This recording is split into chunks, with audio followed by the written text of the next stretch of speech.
Shall we begin?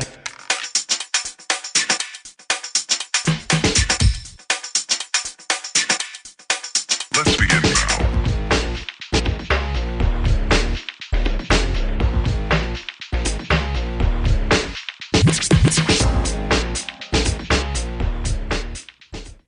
Our elected officials must place the interests of the citizens above their own. Corrupt public employees rip off the taxpayers and undermine everyone's faith in the government. This is a quote by U.S. Attorney Mr. Robert Kerr. Let's talk about it.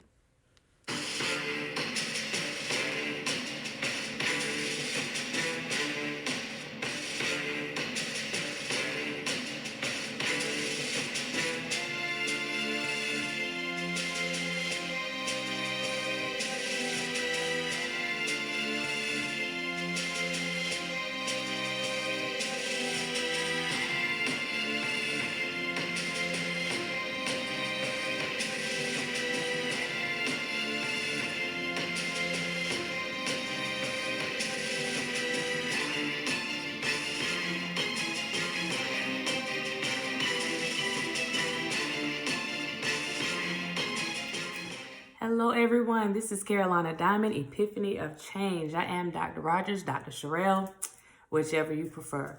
I wanted to bring you guys some information because we've been talking about different cases and what's been going on recently in the news.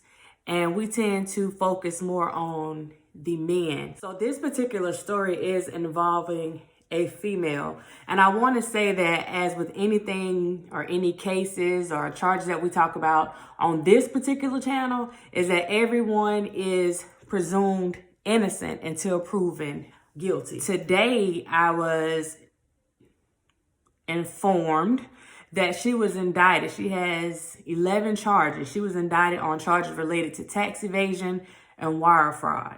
And this was announced this morning by the U.S. Attorney's Office. So here's the thing. Last spring, it was reported that UMMS spent $500,000 to fund the purchase of at least 100,000 books from Pugh's company. That company was Healthy Holly LLC. So that was the company that she was writing the books over. It was a series of books under Healthy Holly. The former mayor also received $114,000 from healthcare provider Kaiser for about 20,000 books between 2015 and 2018.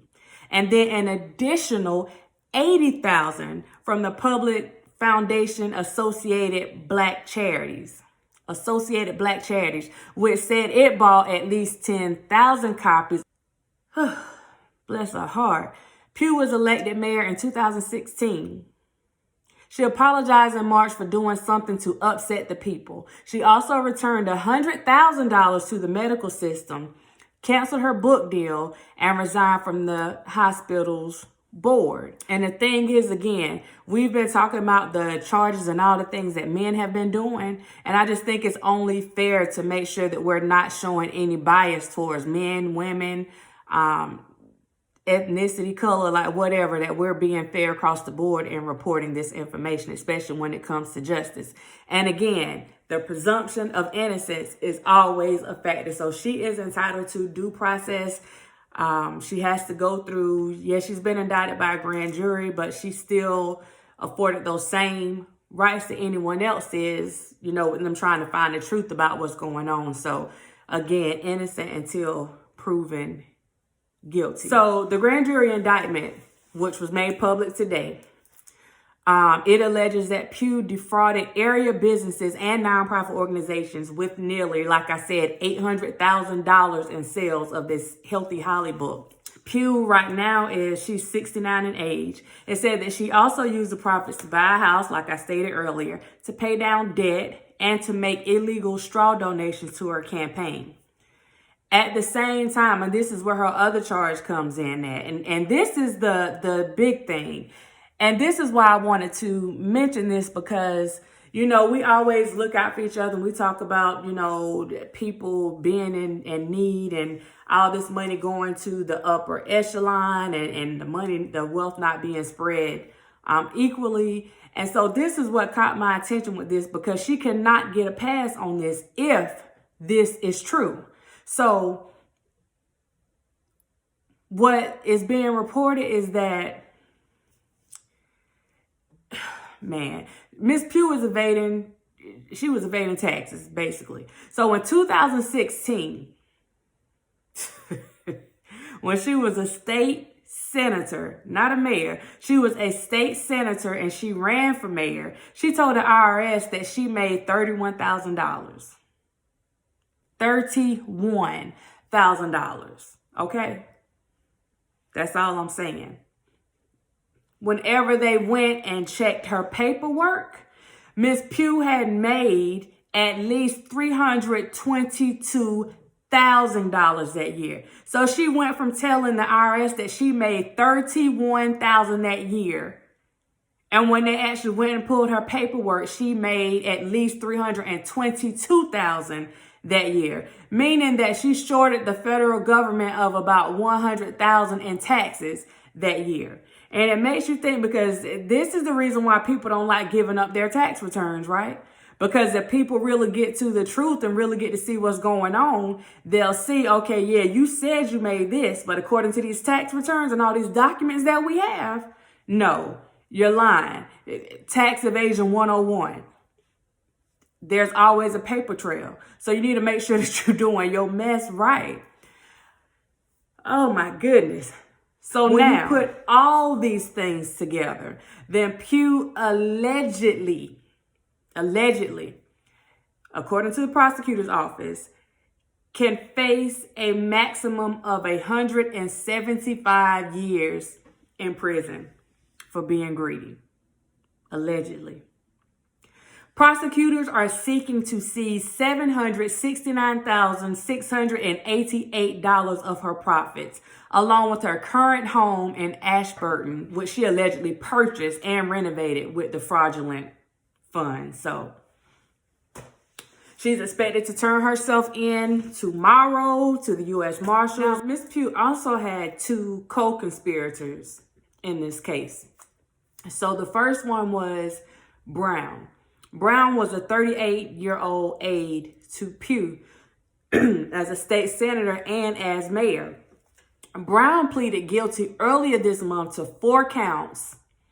1 for conspiracy to commit wire fraud, 1 for filing a false tax return, and 2 for conspiring to defraud the United States. The other person, Weddington, which is 50, pleaded guilty in September to 1 count of conspiracy to defraud the United States and 5 counts of filing false tax returns. According to her plea deal, she knowingly filed false tax returns each year from 2013 to 2017 with Mr. Brown's help.